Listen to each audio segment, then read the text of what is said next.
What's crack-a-lack? It's your boy Broshmo. Just in case you didn't know so, and today I bring you more potential fantasy football sleepers. So, last video I kind of gave y'all, they were sleepers. Let's be honest, they were sleepers. But these guys are definitely going to be deep round guys you might want to keep an eye out on. Anyway, if you like the content, you subscribe, you put a thumbs up. YouTube, right? You do that thing. Anyway, this first guy, Asterisk. This guy I think that might break out, that might play above his I guess his round range. So anyway, let's get in. Tyler Lockett's who I'm talking about. Tyler Lockett is now the number 1 in Seattle.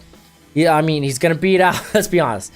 It's DK Metcalf. He's gonna be playing primarily on the outside, and I'm hearing that Tyler Lockett, they might throw him into the slot in some cases. So that's a lot of that tells me a lot. That tells me we could be seeing a lot more targets for Tyler Lockett, because he's kind of an enigma. He's been an enigma in Seattle because he's been hurt, but when he's been healthy, he can produce you a big 5 reception 120 some yard game, or 1 reception 9 yards, you know. So right now his ADP is in the 7th round, which ADP is average draft position.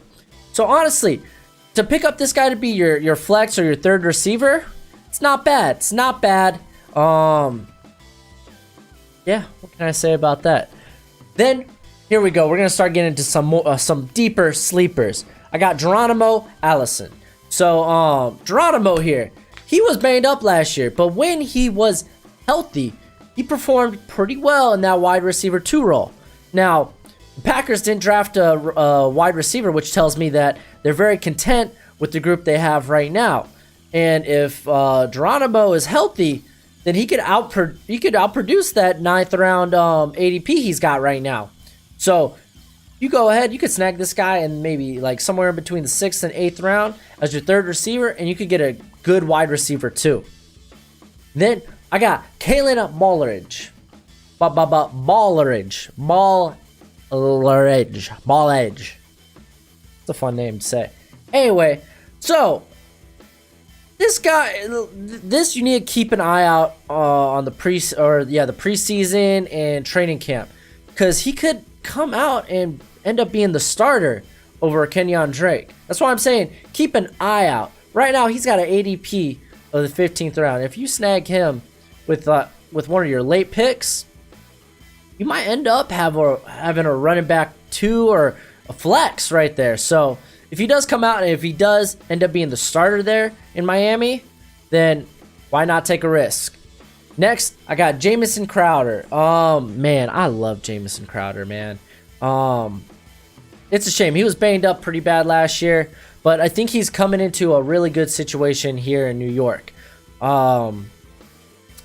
So Sam Darnold, he likes throwing to his slot receivers. When Quincy Enunwa was in the slot, the first half, I think it was like the first 4 or 6 games of the season, he was producing really well. And then Robbie Anderson moved to the slot. Guess what? He was seeing targets. So to Sam Darnold, that slot receiver is more than just a security blanket. It's almost a primary. And then this is Adam Gase we're talking about, man. He was a Dolphins coach last year, and I know a little bit about him. And he gets his slot receivers targets. He loves his slot receivers. Hila, thank you for shaking it out there. So, which tells me that Jamison Crowder could definitely outperform right now his 14th round ADP.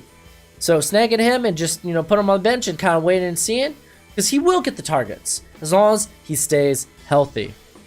Now, Tyler Eifert, tight end. I got a tight end on here because I got to talk about tight ends. Tyler Eifert, when healthy, is not an elite tight end. He's one of the better tight ends in the league. I mean, he had that bonkers season like maybe 4 years ago, but he's been so banged up since. And right now, he's going undrafted in leagues. You could grab this guy as your tight end too, and just, and if he comes back to form, if he can reproduce the magic that he had, because he's a red zone threat. He is a red zone threat, so he could get you touchdowns. So he could be a boom or bust prospect. But yeah, just getting him to be your tight end too for a few weeks to see if he produces or if he gets banged up.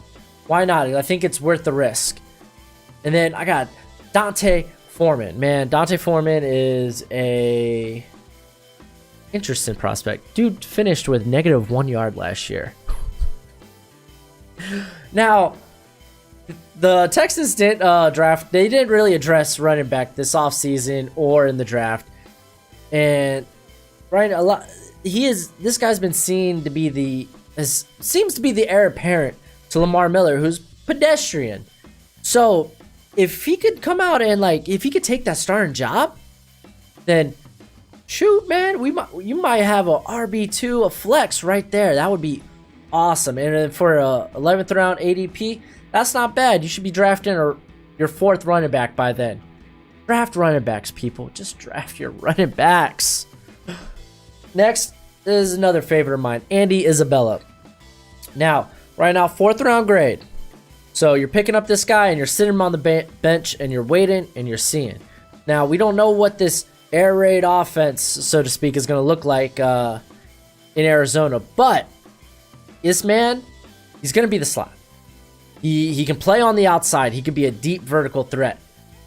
But playing in that slot, you're going to get a lot of targets. So he's at least worth stashing on the bench for a few weeks and kind of just seeing. Especially in those PPR leagues, man. I mean, they count everything. Now I got Alexander Matson, I should say. Not DT. So, right now, 4th round grade, or 14th round grade.